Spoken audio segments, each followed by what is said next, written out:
जबलपुर जिले में अब 10 की जगह 12 तहसीलें होंगी, जिसकी अधिसूचना राजस्व विभाग ने जारी कर दी है। बहरहाल 2 तहसील पाटन विधानसभा में ही बनाई जाना है, जिसको देखकर बरगी विधायक संजय यादव रूठ गए हैं और सरकार पर उपेक्षा करने का आरोप लगा रहे हैं।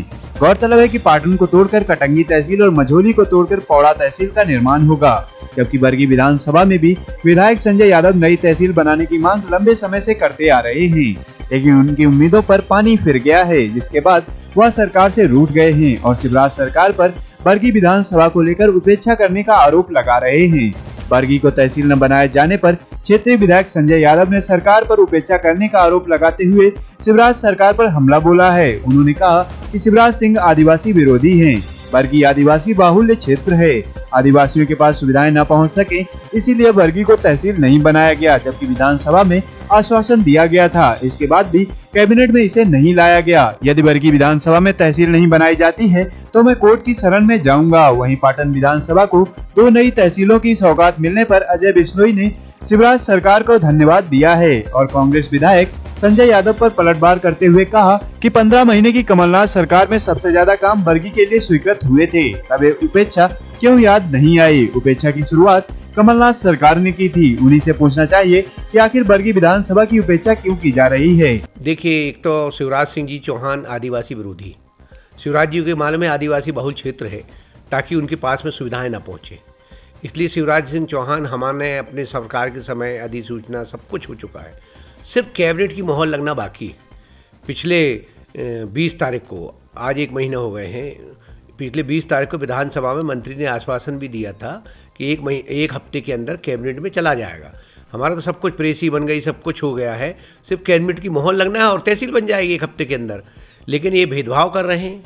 वहाँ की जनता भी समझ रही है कि 20 साल जब इनने कुछ किया नहीं था, और जब कांग्रेस का विधायक आया, क्योंकि 20 साल बरगी में भाजपा के विधायक थे, न शिवराज जी को होश आया।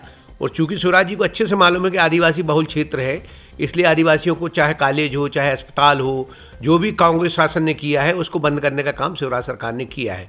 खुद तो कुछ कर नहीं पाए थे, जब हमने किया प्रारंभ तो यह रोकने का काम कर रहे हैं, अड़ंगेबाजी कर रहे हैं। चाहे चरखमा का कॉलेज हो, सारी योजनाएं हमारी रोक दी हैं। अब 8 महीने बाद 3 महीने के अंदर जो भी काम विकास कार्य बड़े रोके हैं, चाहे लिफ्ट इरिगेशन का हो चाहे तहसील हो, तहसील तो इनको बनाना पड़ेगा, अभी 15 दिन के अंदर बनाना पड़ेगा। जब तक बरगी नहीं बनेगी, जब तक और कोई तहसील बनी नहीं सकती, क्योंकि मैं माननीय उच्च न्यायालय की शरण में जाऊँगा।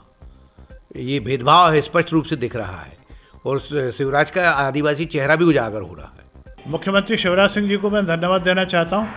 ये बहुप्रतीक्षित मांग थी, और मैं ईमानदारी से बात करूँ, ये 10 से 15 साल पुरानी मांग है, और ये 2014-15 में हम इसको पूरा कर चुके होते।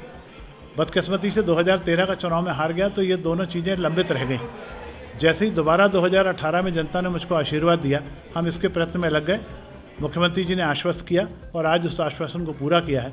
पौड़ा और कटंगी के मझोली का जो तहसीलें हैं, ये बनने का मार्ग प्रशस्त किया है। पौड़ा तहसील तो बहुत महत्वपूर्ण है, इसलिए भी महत्वपूर्ण हो जाती है कि अभी 25 से 30 किलोमीटर दूर से लोगों को मझोली आना पड़ता है। अब ये पौड़ा तहसील बन जाने के बाद में हम उसको इस तरीके से सेंट्रल स्थान पे लगाने जा रहे हैं कि किसी को भी 10, 12, 15 किलोमीटर से ज़्यादा ना चलना पड़े और तहसील मुख्यालय पर पहुंच जाए। मैं एक बार फिर से शिवराज जी को इसके लिए धन्यवाद देता हूँ। संजय भाई से मेरा निवेदन है कि अपने गिरावा में झांक के देख ले, और 15 महीने के कांग्रेस के कार्यकाल में डीएमएफ में जो कुछ भी स्वीकृतियाँ मिली, वो सिवाय उनकी विधानसभा की किसी और विधानसभा को दी हो तो बताएं। ये परंपरा उपेक्षा की किसने डाली है? ये कमलनाथ जी डाल के गए हैं। कमलनाथ जी से पूछिए उन्होंने इस परंपरा को क्यों डाला।